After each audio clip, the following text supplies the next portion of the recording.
Everyone, তোমরা সবাই কেমন আছো? আজকে শুধু বৃষ্টির ওয়েদারটা শুধু দেখো একবার।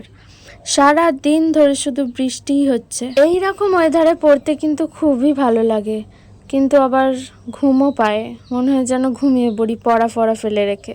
আজকে বৃষ্টির ওয়েদারে দেখো মিশো থেকে তাও ডেলিভারি বয় আমাদের এই ডেলিভারিটা দিয়ে গেছে। এর মধ্যে কি আছে বলো তো? এর মধ্যে আছে বাথরুম ফ্রেশনার। দেখো কিভাবে প্যাকিংটা করেছে, বুঝতেই পারছিলাম না কিভাবে খুলবো। ও যাই হোক, তারপরে খুলতে পারি। আর তারপরে দেখো আমাদের একটা পেপার আছে লিটারেচার রিভিউ, সেটাই আমি ল্যাপটপে একটু করতে বসে গেছিলাম। যেহেতু স্যার সই করবে বলেছিলেন, তাই পরের দিন নিয়ে যেতে হবে, তাই বসে গেছি। কিন্তু এত কারেন্ট চলে যাচ্ছে বারবার, এত বৃষ্টির কারণে বারবার কারেন্ট যাচ্ছে আর আসছে, সেই জন্য ল্যাপটপটা বন্ধ হয়ে যাচ্ছে। আসলে ল্যাপটপটা অনেক দিনের পুরনো তো, সেই জন্য কারেন্ট না থাকলে একদমই চার্জ থাকে না। তাই এটা খুব তাড়াতাড়ি আমি শেষ করি, যাতে অন্য বই পড়তে পারি। কারণ প্রত্যেকবার ইন্টারনাল অ্যাসেসমেন্ট আমাদের হাতে লিখে তারপরে জমা দিতে হতো, কিন্তু এবারে আবার সেটা ইন্টারনাল পরীক্ষা নেবে, সেই জন্য ওখানে গিয়ে আমাদের পরীক্ষা দিতে হবে কলেজে গিয়ে। তাই সেটার জন্য তাড়াতাড়ি করে পড়াটা শেষ করতে হবে, যেহেতু আমাদের 21 তারিখ থেকে পরীক্ষা শুরু হচ্ছে, আর আমাদের 17 তারিখে ইন্টারনাল এক্সামটা নেবে। তাই একটু তাড়াতাড়ি শেষ করতে হবে পড়াটা। আর আজকে তো 9 তারিখ হয়েই গেল, আর ভিডিওটা আমি পোস্ট করব হচ্ছে 13 তারিখ। আর এক্সাম কাছে চলে হলেও আমাদের প্রত্যেক দিন কলেজ যেতে হচ্ছে।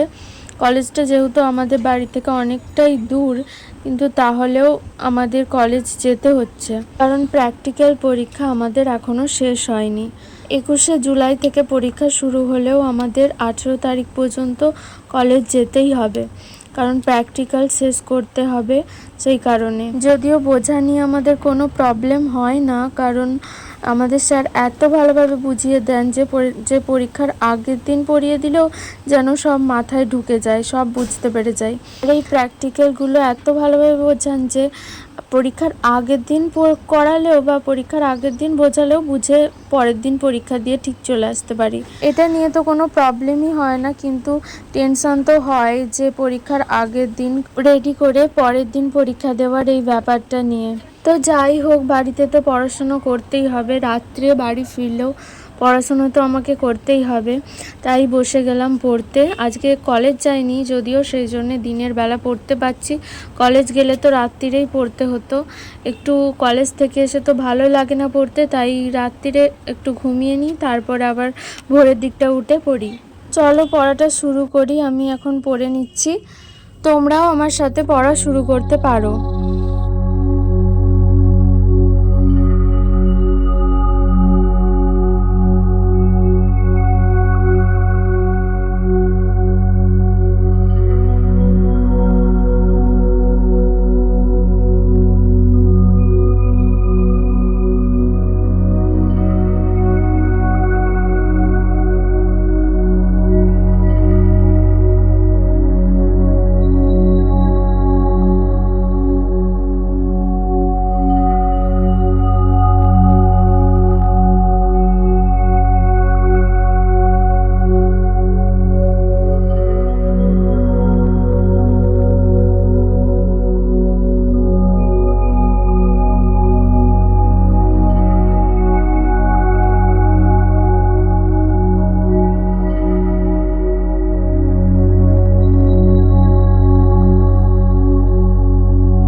তো ভিডিওটা এই পর্যন্তই। ভালো লাগলে লাইক, সাবস্ক্রাইব, কমেন্ট অবশ্যই করবে। আর সবাইকে জয় শ্রীকৃষ্ণ।